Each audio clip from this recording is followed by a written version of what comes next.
No es cierto que los sujetos sociales se constituyen en el discurso. Eso es una tontera que se le ocurrió a Jacobson, y que copió Levi-Strauss, ¿no es cierto? Y que después agarró Lacan. Esta cuestión de explicar los fenómenos sociales como si fueran fenómenos lingüísticos. Al principio era como si fueran, y después como que se subieron por el chorro y son. No nos constituimos en el lenguaje. Nos constituimos en la experiencia. El lenguaje es un ámbito, así como que coexiste con la experiencia, pero en el lenguaje las experiencias hablan, dicen, intercambian, pero no se constituyen. El lenguaje forma parte de la experiencia también, y hay efectos lingüísticos que afectan a nuestra experiencia, ¿sí? Pero que haya efectos lingüísticos, por ejemplo, cuando uno dice, ¿no es cierto?, los hombres tienen que ser libres, los hombres tienen que tener... Entonces, cabe preguntar, ¿y las mujeres? ¿Por qué? Porque hay un efecto lingüístico ahí que es bien trivial, que es que el patriarcado nos ha acostumbrado a tratar en masculino las ideas importantes y a tratar en femenino las ideas prescindibles. Eso afecta nuestras prácticas y da origen, ¿no es cierto?, a toda clase de resistencia, unas más ridículas que otras, usar la letra E, usar la letra X, ¿no es cierto?, como una manera de tratar de revertir ese efecto lingüístico sobre nuestra experiencia. Pero que haya efectos lingüísticos sobre nuestra experiencia no significa que la experiencia se constituya en el lenguaje. No se sigue, ¿sí? Es curioso, pero aquí un valiente nuestro decía estas cosas al mismo tiempo que los ciúticos en Francia, que es don Humberto Maturana. Don Humberto Maturana dice, vivimos en el lenguaje. Habitamos en el lenguaje. Por supuesto, don Humberto no sabía que el ciútico de Heidegger estaba diciendo lo mismo en la misma época, ¿sí?, en Alemania. Y entonces los que sabían después descubrieron que había heideggerianismo en Maturana. En Alemania se hizo un encuentro Heidegger-Maturana, una cosa a mi gusto escandalosa. Yo me acuerdo de haber ido al curso de don Humberto y haberle dicho, vivimos en el lenguaje, ¿ya? Y entonces, pero don Humberto, yo tenía entendido que vivíamos en Santiago. Entonces dice, Santiago es una distinción lingüística. Sí, pero yo me voy a ir a mi casa en micro. Las micros son distinciones lingüísticas. Y yo salí a la calle y tomé una distinción lingüística que operaba como ser, que tenía una consistencia. Y los gallos son así, me dicen, así son de firmes las distinciones lingüísticas. Es una tontera. Es una tontera, una ciutiquería. Forma parte de esa burocratización del saber que se llama ciencias sociales. Es una moda. Voy a decir cuestiones súper muy filosóficas, ¿no? Toda la construcción, históricamente, la construcción que hizo la ciencia social sobre el lenguaje está fundada en la idea de hablante individual, de que el lenguaje es una interacción entre individuos que son por sí mismos. Y es bien absurdo el punto porque finalmente se llegó, ¿no es cierto?, después de toda una deriva a eso de que los individuos no son por sí mismos, pues llegaron a su propia negación, ¿sí? Pero es la idea de hablante individual la que nos hace preguntarnos si cuando yo hablo de la silla está ahí realmente o está solamente en mi mente y si el relato de la silla corresponde a la silla o no, ¿sí? En Hegel lo que ocurre, y no solo en Hegel, también en Humboldt, en Wilhelm von Humboldt, también en Herder ocurre que los hablantes no son individuales, que el hablante primario es el espíritu del pueblo, y desde el espíritu del pueblo se constituyen los hablantes individuales. Es al interior de la reflexión, reflexión en sentido filosófico, de la reflexión del espíritu del pueblo, que hay una silla. Para los hablantes individuales la silla está objetiva y exteriormente ahí. Es para el pueblo donde la silla está dentro de. ¿Se entiende? Ahora, Toda esa idea de los hablantes, de suponer que los hablantes son originariamente individuales y que son en el fondo una colección, ¿sí? Es una prolongación de Kant, del kantismo, ¿sí? Toda la lingüística, desde la lingüística histórica del siglo XIX, pasando por Saussure, después por la lingüística radical, en el fondo un desarrollo del kantismo, que llega al absurdo de disolverse a sí mismo en el postestructuralismo, ¿sí? La materialidad, ¿sí? Si uno supone los hablantes individuales, está obligado a considerar que sobre la silla no sé nada, o peor aún, solo sé que hay silla, pero no sé lo que hay realmente. Eso es el famoso en sí indeterminado kantiano, donde sobre lo que es realmente no se puede saber, y lo que sé está al interior de una construcción.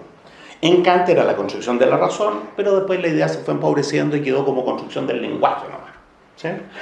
Por eso quedó un kantismo, ¿no? Como dice mi amigo Juan Ormeño, un kantismo penca. Es como Kant degradado, ¿sí? Lo que pasa en Hegel es que no hay en sí indeterminado. Y entonces el problema de la relación entre el significante y el significado cambia radicalmente. Y para decirlo en esos términos, que son términos falsos, que derivan de toda una cuestión que se podría haber evitado, ¿no? Pero para decirlo en esos términos, si uno pensara en una lingüística de tipo hegeliano, el significado no es exterior al significante. Hay significados sustantivos, reales, ¿sí? Y los significantes los expresan. Es una lingüística de la expresión, en que en lo expresado está la sustancialidad y la forma pegado, juntos, inseparablemente. Entonces todo el problema de como los significados son inaccesibles, no tenemos no tenemos más alternativa que relacionar significantes entre sí, no es necesario. Ese problema no se produce en una teoría de la expresión, ¿sí? ¿Qué es lo que la expresión expresa? Lo que expresa es la experiencia global, ¿sí? ¿La experiencia global de quién? La experiencia global transindividual de un pueblo. Eso es el lenguaje, es como el ámbito en que un pueblo dice su experiencia, no la produce, ni siquiera le da forma. La experiencia adquiere forma con los actos sociales, ¿sí? La experiencia adquiere forma, se dice en el lenguaje, y producto de eso llega a haber individuos. Y ahora sí, un individuo dice, ahí hay una silla y la silla es roja. Es otro universo. No es que la lingüística de tipo kantiano y su derivado y su deriva sea falsa. Lo que pasa es que no es necesaria. Uno podría pensar así y con esa premisa llega a tales y tales conclusiones, ¿sí? El problema es que no necesitamos esas premisas, no son obligatorias esas premisas, y por lo tanto no son obligatorias las... ¿Por qué digo esto? Porque una lingüística de tipo hegeliano no refuta a Jacobson, Saussure, ¿no es cierto?, y Humberto Eco. No es una refutación, es más bien una alternativa, ¿sí? Y entonces cuando uno dice, bueno, pero ¿y por qué serían preferibles otros fundamentos? Por las consecuencias. Porque resulta que si uno sigue ese hilo histórico kantista de la lingüística, llega a que el sujeto es una ilusión, a que el deseo es una ilusión, a que la politicidad es una pura colección, ¿no es cierto? Y, peor aún, recae en los viejos temas de la naturaleza humana, pero, ¿cómo decirlo?, esencializados en su tiquez. No naturaleza, no condición, pero igual el comunismo es imposible. ¿Por qué? Porque el deseo solo desea desear, y como el deseo es vacío, nuestras vidas son como el tonel de Sísifo de la cacha de la espada. ¿Se entiende? ¿Para qué? ¿Cuál es el resultado? Entonces, elegir una lingüística radicalmente distinta tiene un sentido, tiene que ver con las premisas, con las consecuencias de las premisas. Y mi opinión es que es posible una lingüística radicalmente distinta. En esa lingüística radicalmente distinta no hay en sí, y la silla es sustantivamente real, pero es sustantivamente real para el conjunto del pueblo, y como consecuencia para un individuo, ¿sí? En esa lingüística no tiene sentido decir que la silla es una distinción lingüística. No, la silla es una experiencia que un individuo tiene porque ha sido constituido desde una experiencia que lo excede, que es transindividual. ¿Te das cuenta? Se puede detallar mucho más, pero lo que quiero decir es que hay una alternativa, ¿no? Y nuevamente, entonces, lo que pasa es que si usted pone el problema en esos términos, eso conduce a una esencialización. Pero lo que decía al principio, ¿pero qué esencialización? Mi opinión es que en esa tradición se confunde esencialismo con naturalismo. ¿Sí? Hay materialidad sustantiva, pero la materialidad sustantiva no está hecha de átomos, está hecha de actos sociales.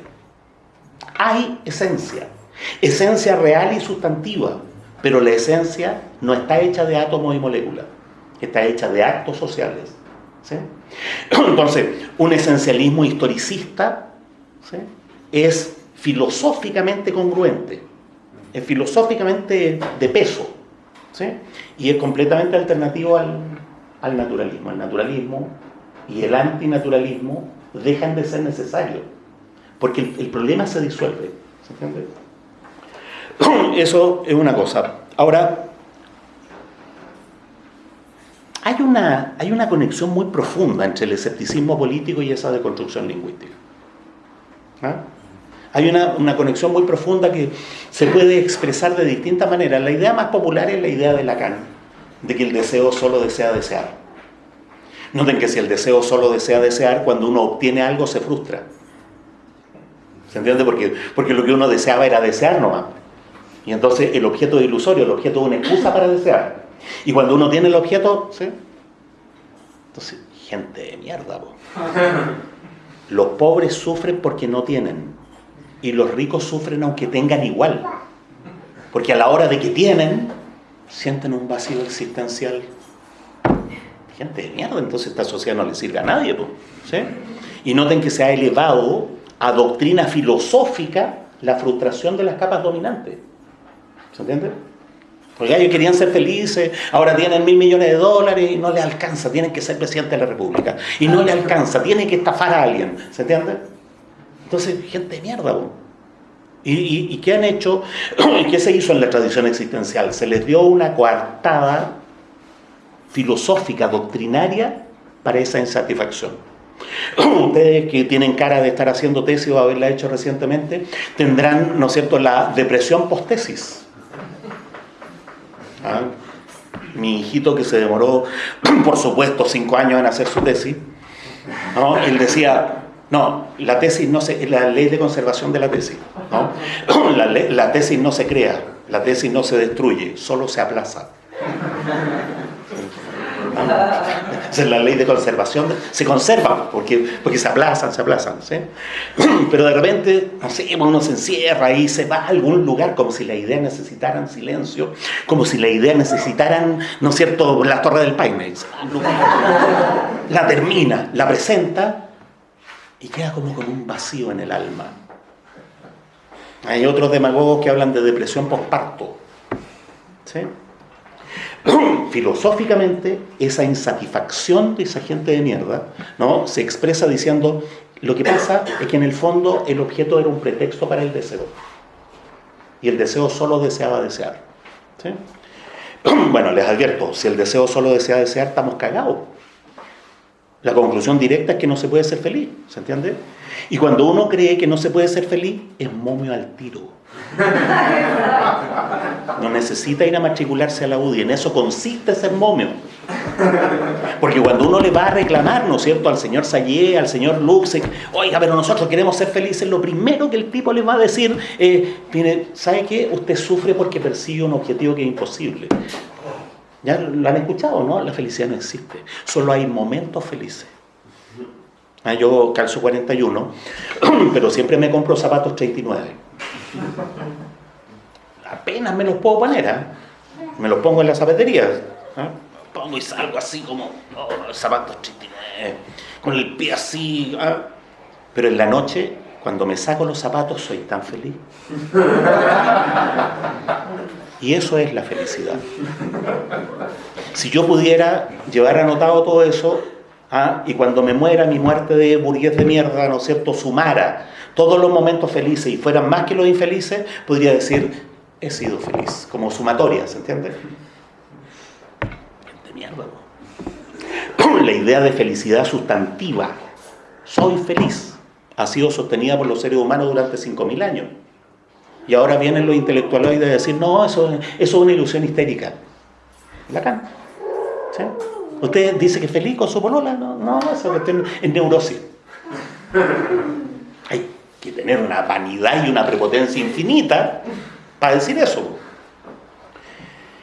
Fíjense en el orden de los fundamentos, porque esto es la revista Paula, ¿no es cierto? Esta es la revista Vanidades, pero en el orden de los fundamentos está el correlato perfecto. Es necesaria la idea de que el deseo solo desea desear. Cuestión erudita, ¿se le ocurrió a Freud esa idea? No. Lacan le atribuye erróneamente a Freud una idea que él obtuvo de Nietzsche, y Nietzsche la obtuvo de Schopenhauer. Schopenhauer fue el que inventó esa idea. ¿Sí? Fíjense, lo que estoy diciendo no es si esa idea es falsa. Lo que estoy preguntando es si esa idea es necesaria. No es necesaria. En Hegel, y para eso sirve Hegel, para retroceder y volver al lugar, ¿no es cierto?, donde la racionalidad moderna se había superado a sí misma antes de perder, ¿no es cierto?, a la chaveta. En Hegel, el deseo desea algo sustantivo. El deseo lo que desea es ser deseado. Eso lo estoy diciendo en el lenguaje lacaniano. En el lenguaje lacaniano, el deseo lo que desea es estar en el deseo del otro. Hegel no lo habría dicho así, ¿sí? Hegel lo habría dicho de esta manera, ¿no? Una autoconciencia independiente solo encuentra su satisfacción en otra autoconciencia independiente, ¿sí? Pero básicamente eso, deseamos ser deseados, ¿sí? Estar en el deseo del otro. Noten que en Lacan, por definición, eso es la neurosis. El deseo de estar en el deseo del otro es la neurosis. O sea, él calificó como enfermedad lo que Hegel considera que es la esencia de la intersubjetividad. ¿Qué es lo que pasa? Que para estar en el... O sea, lo que yo deseo es que el otro me desee a mí. ¿Sí? Por ejemplo, deseo que mi padre desee que yo sea su hijo. Eso se llama reconocimiento. ¿Sí? Yo deseo que los chilenos deseen que los peruanos tengan restaurantes, ¿no es cierto?, y enriquezcan la cultura nacional. Y eso se llama reconocimiento, ¿sí? Obtener el deseo del otro. Pero en Hegel, para que el reconocimiento sea real, el otro tiene que ser libre. ¿Sí? Si el otro me desea, pero no es libre en su deseo, entonces yo me desilusiono. Es lo que me pasa cuando las niñas me persiguen en la calle porque me parezco a Brad Pitt. Me confunden con Brad Pitt habitualmente, haciendo de Benjamin Button. Pero igual. Y entonces viene la niña y dice, pero es que usted es admirable. Si en el fondo lo único que quiere es saber más de Hegel. Todo eso porque como tu papá es profesor de filosofía, me venía a mí a que sepa más Hegel, a saber más Hegel, y querés que yo sea tu pololo. No me siento reconocido. Tú no me deseas ni tú deseas a tu padre. No sé si entiendes. ¿Cómo sé yo si ese deseo es libre? Noten que yo podría lograr que alguien me desee o desee algo. Eso voy a decirlo lacanianamente porque eso es Lacan. ¿No? Eso se llama seducción. Pues. La seducción. El problema es cómo seducir a alguien sin quitarle la libertad.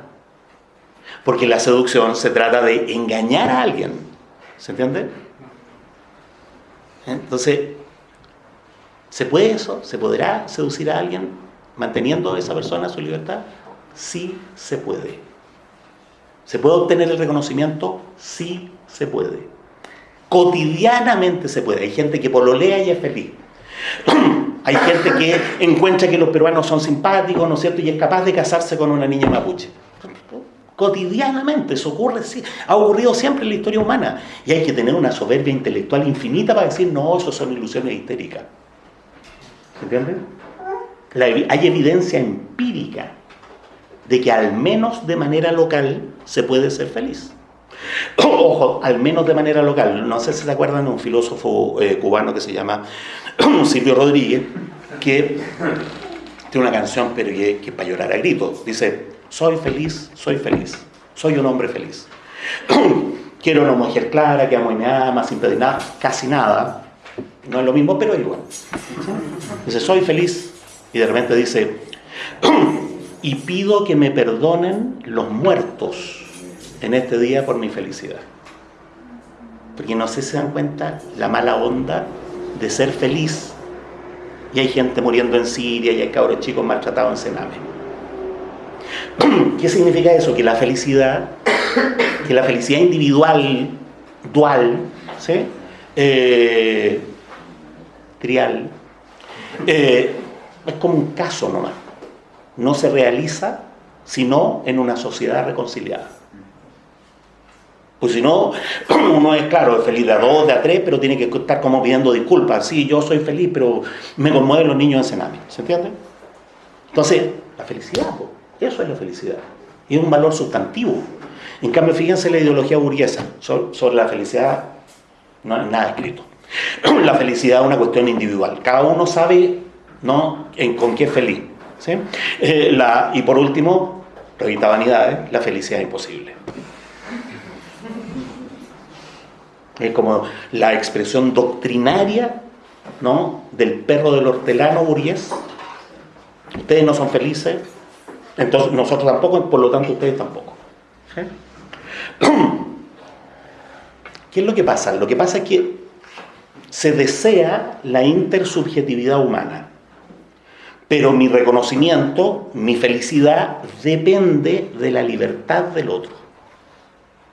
Es decir, sobre el deseo pesa una incertidumbre fundamental, pero esa incertidumbre es la incertidumbre de la libertad, no de la imposibilidad.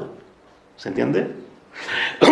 Lo que hace Schopenhauer, y después copia Lacan, ¿no es cierto?, es elevar la incertidumbre de la libertad a imposibilidad. Si no puedo estar seguro, quiere decir que es imposible. Mala onda, po. Mala leche, po. O sea, si no te tengo, mira, he llegado a la conclusión de que no te puedo tener. Ah, eso es porque es imposible.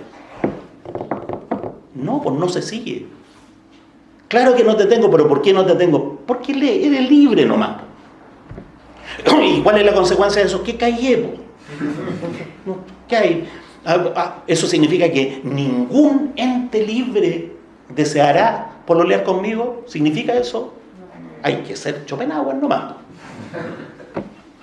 No es casual que Kierkegaard haya sido feo en un valor filosófico.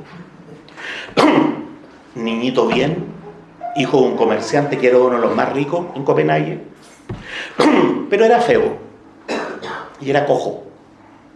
Tenía un pie más corto que el otro. Usaba unos vestimentas, pero porque era un dandy. Kierkegaard no era un integrista religioso, ¿no? Era un dandy. Mañoso, integrista religioso, así como de puro ciútico, ¿sí? Iba a los mejores restaurantes de Copenhague. Le consiguieron de polola a Regina Olsen, que estaba bien bonita, y no quiso, porque había superado su etapa estética y ahora estaba en su etapa moral, ¿sí? Yo voy a escribir un cuento para relatar la siguiente situación. En esa época, en la misma ciudad que tenía 40.000 habitantes, había dos feos. Feo. Uno era Søren Kierkegaard, ¿sí?, y el otro era Hans Christian Andersen. Son perfectamente contemporáneos. Y Andersen se enamoró de Jenny Lind. No era para tanto. Bueno, tiene razón, porque en realidad Jenny Lind le dijo que no y se casó con otro. Puta, pobre Andersen, que era un bello feo, ¿sí? En cambio, este otro feo, él le dijo que no a Regina Olsen, porque esto es solo una ilusión. porque prefiero la pureza ética y la cacha de la espada. ¿Se dan cuenta? Lo que yo creo es que Lacan ha cosificado la incertidumbre de la libertad en una política en la cual para los individuos individualistas es intolerable no tener al otro en la mano. Como no lo pueden tener en la mano, lo declaran, ¿no es cierto?, inalcanzable. No estoy refutando a Lacan. Lo que estoy diciendo es que pensar como Lacan no es necesario. Y que uno podría pensar de una manera consistentemente alternativa. Y además que esa manera consistentemente alternativa tiene sus gracias. Tiene la gracia de recuperar la confianza en la sociabilidad humana, en la posibilidad de la intersubjetividad, en la realidad de la libertad, en la sustantividad de la acción política. En cambio, pónganse lacaniano y no van a ir ni a la marcha de la AFP. Porque todo deseo es una ilusión neurótica. ¿Para qué quieren buenas pensiones si se van a morir igual? ¿Ah?